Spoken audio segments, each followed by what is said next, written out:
في ظلام الجهل الدامس، وفي غياهب الفتن المتشعبة، وفي زمن الادعاءات والفبركات والافتراءات والتحريف، وفي الزمن الذي ظلم فيه التصوف وسفك فيه مقامه الرفيع، حتى صار هناك من يأكل باسمه ويعيش بوسمه، في الوقت الذي غابت فيه مفاهيم التصوف الأصيلة والعميقة، وفي الزمن الذي أشرقت فيه الأنوار المحمدية، وأقبل فيه الشباب على التصوف المحمدي يريدون نبعه الصافي وموارده الأصيلة الأصلية. يتقدم لنا فضيلة الشيخ محمد زبير حساني حفظه الله تعالى بما يعيد الأمل ويحث على العمل ويصحح المفاهيم ويضبط الموازين، في سلسلة أسماها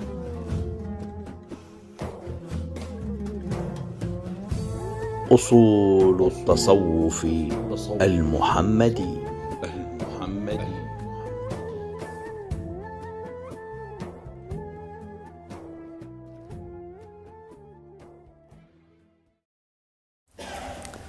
الحمد لله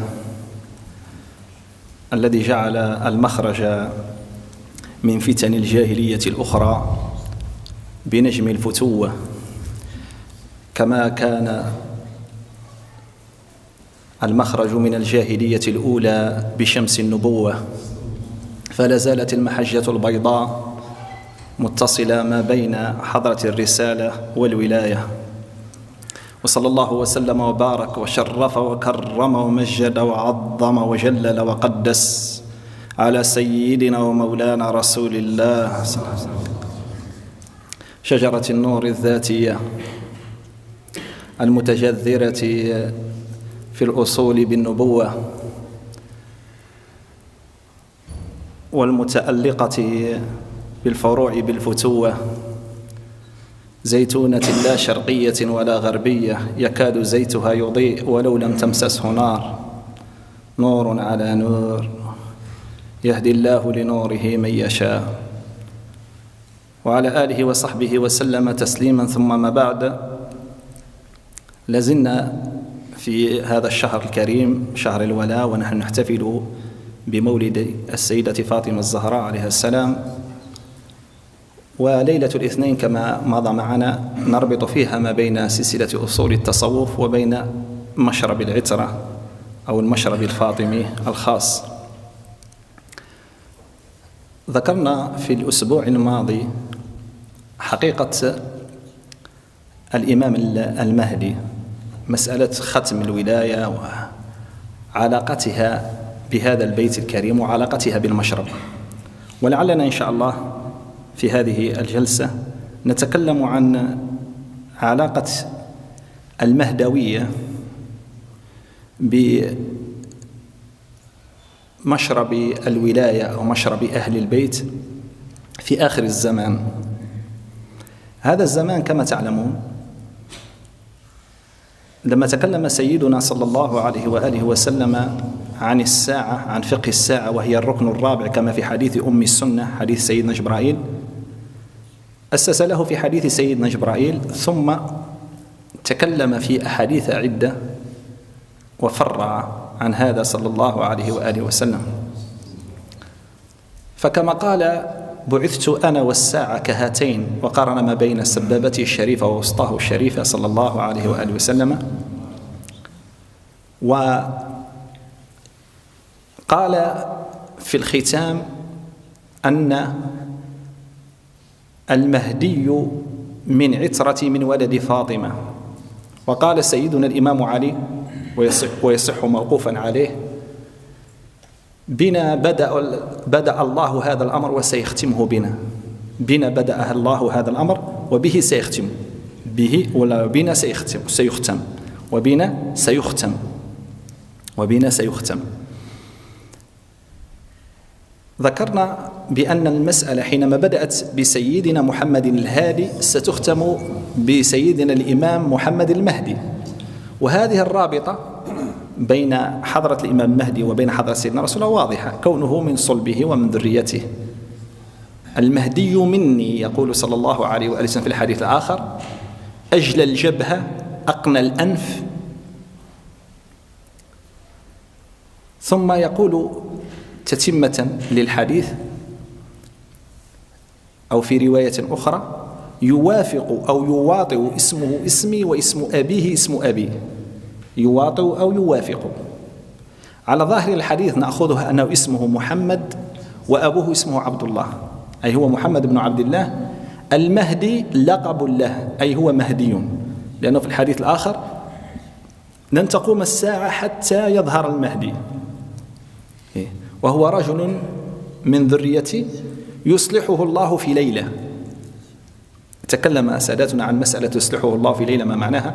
أي أن كأن نواميس الحضرة، الإذن الذي يأتي، الديوان الذي يقام على خروجه سيظهر في ليلة واحدة، فيظهر ما يظهر، خلافا لمن فهم الحديث يعني على ظاهره. هنا الظاهر لا يوجد أنه يصلحه الله في ليلة، أنه يكون غير صالح، طالح يعني فاسد، ومن بعد يصلح في ليلة واحدة ويظهر، يعني يكون عاصي ومن بعد ثم يظهر. فتكون كأن مسألة الإمام المهدي أنها صدفة، أو أنها يعني قضية ليست اختيارا إلهيا أو اجتباء من عند الله سبحانه وتعالى. نسبته له صلى الله عليه وسلم حينما قال المهدي مني، وفي الرواية الأخرى من عترتي من ولد فاطمة، يعطينا هذا المعنى. ثم حينما نأتي الأحاديث الأخرى في تتمة الحديث الذي ذكرناه قبل قليل: أجل الجبهة أغنى الأنف، يملأ الأرض عدلا وقسطا كما ملئت جورا وظلما. يملأ الأرض قسطا وعدلا كما ملئت جورا وظلما. الحديث عند أبي داود وابن ماجه، وحديث الإمام المهدي مشهورة وكثيرة، وجمعناها في 40 المهدوية.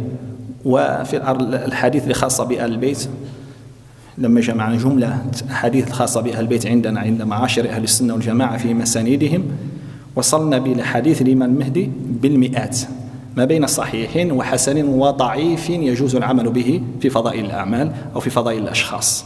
أما الموضوع فلا نعول عليه. هذا عندنا نحن، يعني عند أهل السنة والجماعة.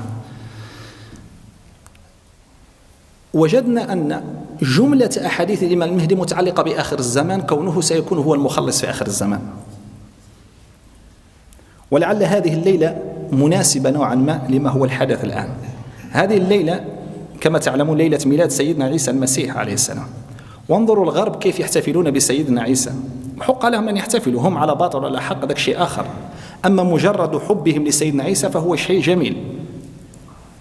أبو لهب مع كونه ما فعل بسيدنا رسول الله، ولكن لما احتفل وفرح بسيدنا رسول الله جازاه الله. أولادنا نحن حينما يحتفلون الآن بسيدنا عيسى عليه السلام، هل هو شيء محمود أم مذموم؟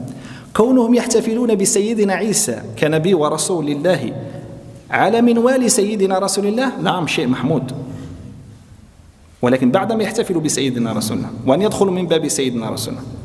والله لو كان موسى حيا واتبعتموه وتركتموني لضللتم، إذا لابد دائما من خلفه صلى الله عليه وسلم، معلش. ولكن أن نحتفل بسيدنا عيسى من وراء المسيح ونسمي هذه باسمهم، وأن نحتفل بأجواء غير أجواء الإسلام، فهذا وين يكون باطل. الذي يهمنا أننا لنا في من فوقنا أسوة ولنا في من دوننا عبرة. إذا كان المسيحيون يحتفلون بسيدنا عيسى كما ترون الحال الآن، شوف كيف يهتموا به بسيدنا عيسى عليه السلام وبأمه السيدة مريم عليه السلام التي هي المرأة الأولى عند المسيحيين. أين اهتمامنا نحن بسيدنا رسول الله وبالسيدة فاطمة التي هي المرأة الأولى عندنا معاشر أهل الإسلام؟ ووجه المناسبة أن سيدنا المسيح سيكون هو المخلص في آخر الزمان عندنا وعندهم، هذه عقيدة واحدة، ولكن اهتموا به. ولكن سيدنا المهدي الذي هو مظهر سيدنا رسول الله في آخر الزمان أين هو؟ أين هو منا نحن؟ يعني هم احتفلوا واهتموا، حتى صاروا أبنائنا يهتموا كذلك، لأن المحبة والاهتمام هذا يعني والإعجاب هذا فيه العدوى، يعني يمشي يسري ما بين الناس، لأن حاجة محمودة في ظاهر الأمر يعني. أما العداوة هي الشيء مذموم، يعني عندنا وعندهم كلها مذمومة. فأين الإمام المهدي ونجده صلى الله عليه وآله وسلم يقرن بينهما في كم من حديث، في حديث الإمام البخاري في الصحيح: كيف بكم إذا نزل ابن مريم وإمامكم منكم. واضح بأن إمامكم منكم من هو، لأن في أحاديث أخرى يقول فيه سيدنا رسول الله صلى الله عليه وآله وسلم: تقام الصلاة لسيدنا الإمام المهدي، تقام له الصلاة، فينزل سيدنا عيسى عليه السلام فيقول له: يا نبي الله تقدم صلي. قال: لا، أنتم بعضكم إمام على بعض تكريمة لنبيكم صلى الله عليه وسلم. أنتم يعني هذا خصوصية. فأين هذا الوجه من الخصوصية؟ إذن سيدنا الإمام المهدي ظاهر بالهداية المحمدية، هذه الأولى. ثانيا من عترة السيدة فاطمة عليه السلام، ظاهر بالولاية، ولاية أهل البيت، وهذا مربط الفرس الذي نتكلم عنه الآن ونحن في مناسبة أهل البيت. القضية لها وجهان: عموم الأمة يهتمون بأهل البيت، نعم، لا سيما في زمن الفتن، ونحن الآن إن لم نكن في آخر الزمان فقد قاربنا آخر الزمان، لأن الفتن نحن أقرب إلى آخر الزمان من زمنه صلى الله عليه وسلم، ومن زمن ساداتنا الصحابة الذين كانوا يقولون، بعضهم يقسم بأن أحد الجالسين سيلقى الإمام المهدي، سيلقى الدجال. قال لهم واحد من ساداتنا الصحابة: واحد منكم من الصغار لهم جالسين ما يموت حتى يلقى الدجال. كانوا هكذا لهذا المستوى، وما مضات 15 قرن، مش بقى يعني خلاص ما بقى أمل يعني. فربط الإمام المهدي عليه السلام قلنا بفتنة آخر الزمان يعطينا أن مثل أهل بيتي فيكم كمثل سفينة نوح، من ركبها نجا ومن تخلف عنها غرق، وأهل بيتي أمان لأمتي، النجوم أمان لأهل السماء، وأهل بيتي أمان لأهل الأرض. هذه الأمان وهذا النجاة من الفتن إن كان في عموم الأمة من زمنه إلى قيام الساعة عام، ففي آخر الزمان خاص، لأن الفتنة المترهمة المدلهمة التي قال عنها سيدنا رسول الله صلى الله عليه وآله وسلم: فتن كقطع الليل المظلم، يصبح الرجل فيها مسلما ويمسي كافرا، ويمسي مسلما ويصبح كافرا. في هذه الزمان يظهر الإمام المهدي، كأنه يقول لنا سيدنا رسول الله صلى الله عليه وسلم بأن هذه السفينة اركبوا فيها حتى ولو كان البحر هادئ. فكيف إذا كان البحر يعني متلاطم، الأمواج هائجة هكذا، الفتن في وقت الفتن لابد، يعني هذا مش وقت أنه الإنسان يسبح وحده يعني هكذا، لابد لك من خبير، من ربان، لابد لك من سفينة تؤويك. فحينما نظرنا إلى اسم الإمام المهدي ورابطته بالحضرة المحمدية ومظهريته حتى لوجه سيدنا رسول الله ولاسم سيدنا رسول الله صلى الله عليه وسلم، بانت بأن القضية وراثة باطنية أكثر منها إمارة ظاهرة كما يريد أن يروج بعض من يحكمون على الحديث بالظاهر. ثم ربطه بالسيدة فاطمة من عترتي من ولدك يا فاطمة، بأن المسألة مرتبطة بماذا؟ بأهل البيت الذين لابد أن نواليهم. ثم في الدرس الماضي لما ربطنا ما بين الولاية على عمومها التي ابتدأت من سيدنا علي عليه السلام: من كنت مولاه فعلي مولاه، علي ولي كل مؤمن من بعدي، ما نزلت آية كما قال سيدنا ابن عباس فيها: يا أيها الذين آمنوا إلا وعلي أميرها. علي يعسوب المؤمنين، إذا كانوا المؤمنين عندهم خلية سيدنا علي هو يعسوبها. أين تكون هذه الخلية؟ خلية المؤمنين. إن كانت المسجد فهو إمامها، إن كانت العلماء فهو إمامه، إن كانوا أولياء فهو إمام، إن كانت حضرة فهو إمامه. أما إذا كان مكان ما هم مؤمنين فهو ليس إمامهم، كما قلنا في القصيدة قبل قليل: علي يعسب الخيار وليه إن كنت سوي، علي قهار الشرار عاديه إن كنت راضي. إنك راك راضي عادي. الفيصل لا يحبك إلا مؤمن ولا يبغضك إلا منافق. فيصل. سيدنا أبو أيوب الأنصاري يقول: كنا نميز أبناءنا بحبهم لعلي، نختبرهم بحبهم لعلي. قال لي شفناهم يحبوا سيدنا علي نقولوا راهم منا، وإلى ما كان نقولوا أزواجنا خانونا ولا زوجاتنا خانونا. إلى هذا المستوى يعني. الفائدة قلنا بدأت بسيدنا الإمام علي كولاية التي هي مظهر للنبوة المحمدية، والنبوة كانت تتوارث في الذرية، ذرية بعضها من بعض. ثم لما صارت الذرية المحمدية وختمت، لا أنا أقول انقطعت، ختمت، لأن لو قلنا انقطعت معنى أن سيدنا رسول الله ليس بنبي، ختمت لأنه لا زال نبيا وظاهرا. فالذي يورث حقيقة هو من مات، ولكن هو صلى الله عليه وسلم لا زال حيا بكله صلى الله عليه وسلم. لهذا لا أحد يتزوج زوجاته من بعده، وهذا معنى أنه لا ميراث له صلى الله عليه وسلم، لا يورث. المسألة أكبر من كونها يعني أنهم لا يورثون الدنانير لأنهم الدنيا لا يملكونها وكذا وكذا. قد أعطى دنانير في حال حياته صلى الله عليه وسلم. وقد أعطى. بدأت قلنا بالولاية وتنتهي بخاتم الأولياء الذي هو الإمام المهدي. فعلى الصعيدين، الصعيد العام الفتن لعموم الأمة النجاة فيها، المحجة البيضاء، نعم، الشريعة المحمدية، هدي العلماء وكذا، ولكن قولوا لهم وكذلكم ولاء أهل البيت. ولاء أهل البيت فيه فائدة لكم، فائدة ربانية، هذا على عموم الفتن. ومن من الناحية الباطنية في السلوك، إذا أردنا أن نأخذ الفتن ظلمات المعاصي وظلمات الزمان كزمان يعني ظاهر، فهم سفينة النجاة فيه. وإذا أردنا أن نأخذ الظلمات، هي ظلمات الغيب الذي تسلك فيه ولا تدري أنت على الجادة أو تنكبتها. الآن من هو شمس الهداية؟ هي النبوة المحمدية، وفرعها هم هؤلاء نجوم الاهتداء. فبانت لنا بأن السفينة أو أن الأمان كذلك أمان. ذكرنا هذا لما تكلمنا عن حديث المحجة البيضاء، تركتكم على المحجة البيضاء ليلها كنهارها لا يزيغ عنها إلا هالك. ليلها كنهارها، اجعلها إن شئت ليلها غيبها ونهارها هو شهادتها. أي كانوا سيدنا رسول الله يقول فتحت ليكم الغيوب ووضحتها لكم بحيث أن المسيرة إلى الله سبحانه وتعالى ما فيها تلبيس أصلا. ونصبت لكم المعراج ليلة الإسراء والمعراج حتى تتصلوا بالله سبحانه وتعالى. وهذا ما جعل سادات الأنبياء والرسل يتمون به صلى الله عليه وآله وسلم، وإلا فهم كانوا في اتصال بالله سبحانه. ما الجديد؟ الجديد أنه فتح لهم آفاق صلى الله عليه وآله وسلم في التواصل بالله سبحانه وتعالى. الآن مسألة المهدوية هذه قلنا إن كانت معنى أو كانت شخص، إن كانت مقام يتجدد بتجدد الورثة كابر عن كابر، أو كانت شخص يتعين في شخص واحد يسمى الإمام المهدي اللي هو اللي قال عليه سيدنا رسول الله بالحديث.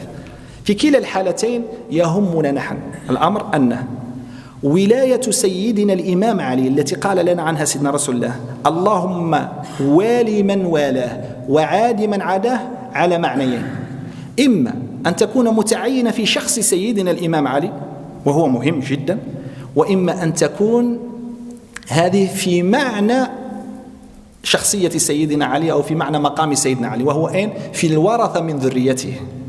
أن سيدنا علي تتجدد نسخته دائما، تتجدد نسخته وارث فوارث. فعلى هذا قالها بعض العارفين، قالوا أن المهدوية لا ننكر أنها شخص، كما أننا لا ننكر أن يوجد دجال شخص، ولكن الدجاجلة كثير، الدجاجلة كثير. نعطيك مثال الآن، أن يأتي الدجال شخص واحد ويعود يمشي في الشوارع ويقول لهم هكذا ويتبعوه نساء ويتبعوه الأطفال وكذا، سكر بابك ما تشوفه ما يشوفك، كاين لا؟ هل هذه فتنة هذا الشخص اللي هو دجال واحد هكذا في رأيك ولا كان على ظاهره كما نفهمه في ظاهر الحديث أعظم أم فتنة الانترنت أعظم اللي هو في جيب كل واحد منا؟ لا شك هذا معك، داخل معك، حتى لو أغلقت باب دارك ولا أغلقت باب غرفتك ولو أغلقت باب قلبك وباب عقلك داخل معك هذا راه. إذا كان هناك دجال أكثر من الانترنت إنه لدجال عظيم. إذا الدجل كثير، قد يتشخص في شخص، نعم. كذلكم المهدوية، الهدى المحمدي أعظم من أن يتشخص في شخص وينقضي. هذا مسألة لابد أن نفهمها، ليست يعني احتقارا لمقام الإمام المهدي، لا، إذا قلنا أن الهدى اختصر في الإمام المهدي، إذن فماذا نقول في سيدنا الحسن وسيدنا الحسين؟ سيدنا علي ما نتكلموا عليه، من ولدك يا فاطمة نقول هو ولدهم، ميزان ما جاش الوقت خلاص. أنا قلت بأني أحد أولادك يكون صالحا، الآن لا أعنيك أنت، تقول عليها أنا نقول أنت راك من دم من ولدك خلاص راك لك الفضل. ولكن سيدنا الحسن وسيدنا الحسين أليسوا مهديين؟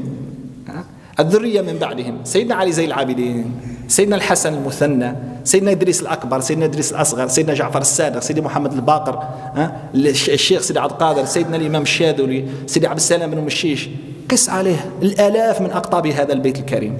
أليسوا مهديين؟ يقول بلى، مهديون من الطراز الأول، وهدوا الناس وإلى الآن هداهم لا زال يسري، قرون والناس تهتدي بهداهم ويصلون بهم إلى الله سبحانه ويتصلون بسيدنا رسول الله صلى الله عليه وسلم. إذن معنى المهدوية هي ماذا؟ صار أنه تتجلى فيها معنى الولاية لأهل البيت، فكأنه يقول لنا سيدنا رسول الله المهدي من ولدك، أي المهدية أو المهدوية ستظهر في ولدك، جنس الهدى سيظهر. المهدي مو الشخص، جنس يعني يظهر كل مرة، يتجدد في شخص. نعم يظهر في آخر الزمان، هذا الذي عليه عقيدة أهل السنة والجماعة، ولكن كذلك هذا الأمر لابد أن لا نغفل عليه. هنا نكون جمعنا ما بين هذا التضاد اللي راه موجود عند بعض النواصب منا يتكلمون الآن باسمنا وينتمون ظاهرا إلى أهل السنة والجماعة، يقولون لك الآن نقعد ننتظر حتى يظهر شخص في آخر الزمان يقولوا له الإمام المهدي، وإحنا يعني فلسطين تنتهك والأندلس راحت ونقول لهم كذلك يعني، والحرمين راحوا ونسكتوا يعني، وانتم رحتوا كل راكم رايحين. وش الخلاصة وش هي؟ إيه هذاك لا تظن أنت اللي راك تتكلم راك لروحك أنت، يعني أنت شوف روحك وين راك، يعني أنت بروحك مملوك. هل تستطيع أن تقول كل ما في بالك؟ هل تستطيع أن تقول كل ما أمرك به الشرع؟ أبدا، ولا أنا تحد موطق يقول كل شيء، كل واحد خايف على روحه. الفائدة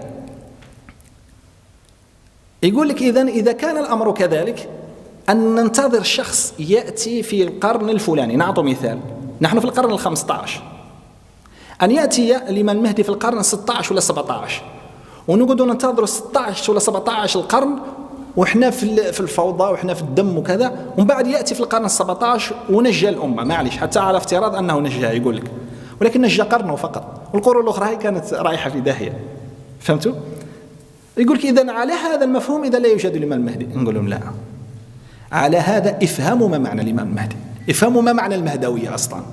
المهدوية هي هذا البيت الكوثر المتكاثر بالخير، المتكاثر بالخير، هذا البيت الذي وقرين القرآن الكريم. نعم يتجدد كل وقت، تتجدد فينا معاني القرآن الكريم، كل قرن له فهومه. الآن ظهر الإعجاز العلمي في القرآن الكريم والسنة النبوية الشريفة، ظهرت فتوحات العارفين، ظهر وهكذا يتجدد. كذلكم قرين القرآن الثقل الثاني كل وقت تتجدد فيه. سيد أبو عباس المرسي يقول في قول الله سبحانه وتعالى: ما ننسخ من آية أو ننسها ناتي بخير منها ومثلها، كلما يموت ولي يأتي الله بولي آخر في مكانه. فهذه آيات الله سبحانه في الكون. فنحن نقول رضي الله عنك يا سيد أبو عباس المرسي، ولكن أولى الناس بالآيات هم أهل البيت، لأنهم قارئين القرآن الكريم، فكل واحد منهم آية من آيات الله سبحانه، لا سيما هؤلاء الأقطاب الكبار. ما ننسخ من آية هم آيات أهل البيت، الأقطاب من أهل البيت، من أهل بيت النبوة، هم الأولى بهذا، لأنهم هم قلنا قرناء القرآن الكريم، هذا الثقل الأكبر وهذا الثقل الأصغر. فكل واحد من هؤلاء الأقطاب المهديون الذين ظهروا بمعنى الولاية، الوراثة العلوية الفاطمية، كل واحد منهم آية من آيات الله ورسوله صلى الله عليه وسلم ظاهرة فينا. ما ننسخ من آية أو ننسها نأتي بخير منها ومثلها. ألم تعلم أن الله على كل شيء قدير؟ المسألة مرتبطة بسيدنا رسول الله صلى الله عليه وسلم، فهذا من صلبه وهذا من قلبه. تركت فيكم الثقلين، القرآن من قلبه تركة قلبه الشريف، وأهل البيت تركة صلبه الشريف صلى الله عليه وآله وسلم. إذن على هذا المعنى أن في كل زمان على الأمة أن يبحثوا على سفينة النجاة، على العموم أن يبحثوا على ولاء أهل البيت ويراعوا سيدنا رسول الله فيهم ويلحظوا سيدنا رسول الله فيهم صلى الله عليه وسلم. ارقبوا رسول الله في أهل بيته، يقول سيدنا أبي بكر رضي الله عنه، ارقبوه. على المعنى الآخر ارقبوه يعني شوفوه تلقوه فيه، والمعنى الأول يعني أنه ارقبوه يعني راعوا له في حق سيدنا رسول الله في أهل البيت، عندكم تظلموهم. هذا من ناحية الفتن ومن ناحية. أما من ناحية السلوك والصلة بالله سبحانه وتعالى، هؤلاء لابد أن نبحث عليهم في كل زمان لنتصل بالله ورسوله صلى الله عليه وسلم. قد تقول لي هل يكون لابد بالضرورة أن يكون شيخي من أهل البيت؟ نقول ليس بالضرورة، ليس بالضرورة. تكلمنا حتى على اختلاف أهل العرفان في مسألة هل يكون القطب من أهل البيت خاصة أم لا. قالوا ليس بالضرورة، ومنهم من قال لابد بالضرورة، ولكن المسألة فيها وهل تختلف الحقائق حتى يكون فيها؟ نعم قد تختلف الحقائق. رجعوا للبريز سيدي عبد العزيز الدباغ لما ذكر مسألة الاختلاف في حديث السمن يعني يقطر من السماء، وحديث الحبل الممتد ويصعد، ذهب سيدنا رسول الله ثم صعد الثاني ثم الثالث ثم الرابع يعني اشتد به وكذا. قالوا من سيدنا أبو بكر أولها، سيدنا يعني أصحاب الحديث أولوها بأنهم ساداتنا الصحابة الخلفاء. سيد عبد العزيز الدباغ لما سألوا تلميذه قالوا هؤلاء من أهل البيت، هذا من ذريته صلى الله عليه وسلم. قالوا يا ودي سيادنا العلماء يقولوا، قالوا هذا الصح باقي الصح انت ولا إيه؟ ومن بعد قال له أهل الله يعني من أهل الحضرة مختلفين في هذه المسألة، أهل الله مختلفين. فالبكريين منهم يقولون هم من ساداتنا الصحابة، والحسنيين أو الحسينيين مشارب هكذا في الحضرة، مشارب ليست فرق ولا اختلاف ولا قتال، مشارب ذوقية. تعرفوا كي نقولوا مشرب أهل البيت وشني، ولا نعرف نقولوا مشرب محمد وشني؟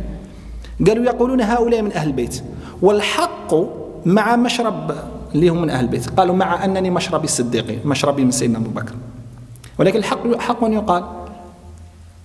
هذه المسألة وغيرها من المسائل قد لا تفهم في ظل الحساسية الطائفية اللي موجودة الآن، لا تفهم أصلا، مش لقد لا تفهم ولن تفهم أبدا حتى تزول غشاوة الأنا والحساسيات هذه والحظوظ النفس هذه، لن تفهمها إلا إذا كان سادتنا الصحابة في عين وسادتنا أهل البيت في عين، أو أن تقسم قلبك نصفين عليهم، أو أن تجعلهم كلاهما في قلبك يعني بقلب واحد. أما إذا دخلت هذا وهذا ودخلت بحساسية معينة فلن تفهمها. الفائدة قلنا لابد ليس بالشرط أن يكون شيخك من أهل البيت، ولكن شرط أن تولي أهل البيت سواء كانوا مشايخك أو غير مشايخك. شرط أن تبحث عن الإمام من أهل البيت ولا الأئمة من أهل البيت تحبهم وتتبعهم وتهتدي بهديهم، سواء كانوا أحياء أو أمواتا تبحث عنهم. ما دام قال لك المعصوم صلى الله عليه وسلم الحريص علينا، لقد جاءكم رسول من أنفسكم عزيز عليه ما عنتم حريص عليكم بالمؤمنين رؤوف رحيم، قال مئات الأحاديث يحثنا فيها على أهل بيته. هل نقول كما قال ابن تيمية حثنا على البيت لأنه يعلم بأن الأمة ستفعل بهم ما تفعل وأنت أول من يفعل بهم، يعني فمن باب الحنية عليهم سيدنا رسول الله قال إن عندكم عليهم ما تقتلوهمش، لأنه يعلم بأن الأمة ستقتلهم وتقول فيهم ما تقول. حكم على نفسه الشخص، يعني هذا ما نحتاجه الشاهد، وشهد شاهد من أهلها بل من نفسها. ولكن لا، المسألة أكبر من هذا، لأنه يعلم صلى الله عليه وآله وسلم من حيث لا تعلم أنت أيها الله أن أهل البيت حتى ولو ظلموا ولو قتلوا ولو شردوا بأن ذاك ازدياد رقي لهم في الحضرة، وذاك الذي يريده في باطنه صلى الله عليه وسلم. باطنه يريد من قلبه أن يكثر الشهداء في أهل بيته، كما قال إذن شهداء أمتي قليل لما قالوا له يعني للشهيد الحرب، فأراد أن تكثر الشهداء، فما بالك في أهل بيت النبوة. إذن صارت الولاية التي ذكرناها لأهل البيت لسيدنا الإمام علي أننا نهتدي به وأنه هو إمام الأولياء قاطبة تظهر في أشخاص من أهل بيته، هذا على التعميم. وعلى التشخيص والتخصيص في سيدنا الإمام علي وسيدة فاطمة وسيدنا الحسن وسيدنا الحسين، هذا لأنهم أهل الكساء، هذو ظاهرين على الحق يعني، ولكن يحتاجون إلى بصيرة أن ترى. يعني أنا كمريد أتصل بأهل البيت اللي هم ظاهرين اللي راهم حيين، هذه من السهولة بمكان، وأتعامل معهم ويمدونني أما أن أتعامل مع سادتنا أهل الكساء بعد الزمان والمكان وبعد المقام، هذا من الصعوبة بمكان. لهذا قال بعض أهل العرفان بشرط ولزوم شيخ التربية الحي، قالوا لأن الحي يسهل التواصل معه، أما الميت يعني يصعب. لهذا تجد بعض المريدين يسلك بالصلاة على سيدنا رسول الله صلى الله عليه وسلم، أو بالذكر بلا إله إلا الله، أو بالاستغفار، أو بخدمة يعني أمه أو كذا. حينما يفتح الله عليه الحجاب أول ما يفتح يدلونه على ولي حي ليتصل به، يقولوا له روح الولي الفلاني الحي اللي تتصل به. لسانه حالي يقول يا كرامي خلاص أنا باطني متصل بكم، يقولوا كأنهم يقولوا له احنا رانا لا البشارة ولا رانا تشوف فينا، بصح المدد والتربية هذيك لازمك واحد حي باش تواصل معه، فلا بد اللي كان واحد الوصلة هكذا. لهذا ولاؤنا يترجم في الولاء الأقطاب هؤلاء المهديون حقوقا وحقيقة وتحققا، حقوقا وتحققا. يعني حقوقا إذا أردنا أن ندعي حب السيدة فاطمة ولا سيدنا علي ولا سيدنا الحسن ولا سيدنا الحسين نترجمه في حب أبنائهم حقوقا. تحققا كذلك من ادعى أنه مثال في صلة باطنية مع هؤلاء، وأنه ورث مقام سيدنا علي ولا السيدة فاطمة ولا سيدنا الحسن ولا سيدنا الحسين وصارت له المظهرية وصار يتصرف باسمهم ولا بإذنهم، نقول له أين أنت من أبنائهم؟ هل لك صلة باطنية بالشيخ سيدي عبد القادر بسيدنا الإمام الشاذلي لهؤلاء الأقطاب الكبار؟ تقولي وهل لابد أمر عليهم؟ يعني مستوى طاقتك النورانية الضئيل مهما كان، ولكن تجد نفسك ستمر على هؤلاء الأقطاب الكبار. فهؤلاء المهديون المتمثلين في الأمة، نحن مثل هذا نقول بكل سهولة في المذاهب نقول بكل سهولة. الآن عندنا نحن أصحاب أهل السنة والجماعة نقول بأن لا يوجد الآن من يتعبد الله سبحانه وتعالى على الشريعة الإسلامية من غير المذاهب الأربعة أبدا. إلا تعبدت على غير المذاهب الأربعة فأنت على باطل. وهذه قضية مطروحة الآن يعني في الساحة العلمية. شيء أحد يعني يبقى يتفلسف ويقول كيف هذا من المستحيل، يعني لا هذا بشر وعاديين وكذا. يقول له يلا هاني نعطيك الآيات، آيات الأحكام اللي هي التعبد، وشد أفقه ما شئت أن تفقه، نخليك يعني 20 30 40 سنة وأنت تفقه فيها من عندك، ومن بعد نجي نشوف نجدك لن تقول قولا خارج عن المذاهب الأربعة، لأن فتحون مشارع ومشارب وتفاريع لن تخرج أنت عن أحد هذه الله. إذا كانت أنت عشت 40 سنة وهم عاشوا 15 قرن هم يفرعوا، ف40 سنة وين بتكفي كما 15 قرن؟ سيدنا ابن دقيق العيد قالوا له يا سيدي أنت صرت عالما مجتهدا تبارك الله، لغة وأصول وفقه وحديث، على قاعد ميزان تقلد؟ قال ما أنا ما قلدت أبا حنيفة ولا مالكا ولا أحمد ولا الشافعي، ولكن وافق اجتهادي اجتهاده. يعني قال منين بقيت ندير هاك نلقى واحد قدامي، منين بقيت قال قلت أنا ندخل مع عموم المسلمين. واضح الفكرة؟ كذلكم الحال الآن، أنت مهما كان تقول أريد أن أتصل بسيدنا رسول الله صلى الله عليه وسلم مباشرة، أو بسيدنا علي أو السيدة فاطمة وسيدنا الحسن أو سيدنا الحسين مباشرة، وتمر وأين أنت من هؤلاء الأقطاب المهديون؟ أين أنت؟ هذا في السلسلات المهديين. أما في تشخيص الإمام المهدي كشخص، الآن نرى يعني ونسمع وما في هذه الله، علينا نحن أهل السنة والجماعة كيف، وخصوصا السادة الصوفية. نحن أهل التصوف الأمر عندنا سهل جدا. نحن علاقتنا بأهل البيت من قبل أن يظهر الإمام المهدي الحمد لله رانا نتصل بالمهديين من أهل البيت نبحث عنهم، ثم صلتنا بأصول الهداية بسيدنا رسول الله وبأهل الكساء. إن ظهر الإمام المهدي على التحقيق فنحن تراب نعاله الشريفة، وإن لم يظهر فنحن مع المهديين معا. ولكن عندنا الحمد لله الميزان الذي نزن به أهل الادعاء، يعني ما كل من هب ودب يقول لنا أن الإمام المهدي يعني وأما من جهة الفتن، وهذه يعني هذا من جهة الباطن يعني، أما من جهة الفتن لا نبقى ننتظر، نعم كل واحد يعمل عمله الذي هو عليه ويهتدي بهدي المهديين من حضرة سيدنا رسول الله إلى آخر واحد من أهل البيت اللي يعرفهم، حتى إذا ظهر الإمام المهدي كشخص سيجد هذا جاهز، جندي جاهز لأن يدخل في صفه. أما نبقى هكذا ننتظر يعني حتى يظهر الإمام المهدي يعني كالشيعة، نقول لهم لا. لهذا الحمد لله نهج الولاء، نهج المشرب المحمدي يكون إن شاء الله بديل عن التشيع. حتى إخواننا اللي يعني باقين يميلوا للتشيع نقولوا لهم إلا اللي علاش راك ماشي التشيع؟ يقول كان ما لقيتش عند أهل السنة هنايا كلهم نواصب، ما لقيتش عندهم محبة آل البيت. نقول مشيت لأهل التصوف ما لقيتش عندهم، جالست كل أولياء الله، لعل الواحد من هذاك راه خايف من السلطان وذاك خايف من كذا وخايف من الفتنة وكذا، جالس أهل الله وتسمع. فأهل التصوف أهل الولاية هم أحق بالولاء لأهل البيت. الحمد لله عندنا معاشر أهل السنة والجماعة ما يكفينا في المشرب المحمدي ومشرب العترة في حب أهل البيت، ولعله لو سمع الشيعة بهذا لكانوا أول من تسنن، ولكن لا يعرفون منا إلا النواصب، كما لا نعرف منهم إلا الروافض. ولكن ليس كل الشيعة روافض وليس كل السنة نواصب. الرافضي هو من يبغض سادتنا الصحابة، وليس كل الشيعة يبغض سادتنا الصحابة.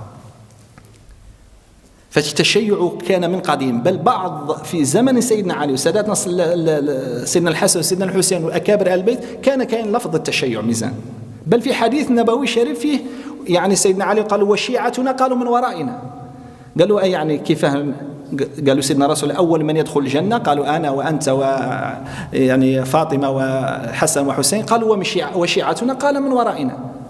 لعل الشيعة أخذوا هذا الاسم من هذه الكلمة، وإن من شيعته لإبراهيم، هذا مصطلح لغوي، هذه كلمة لغوية جعلوا اصطلاح على جماعة، لا يهمنا.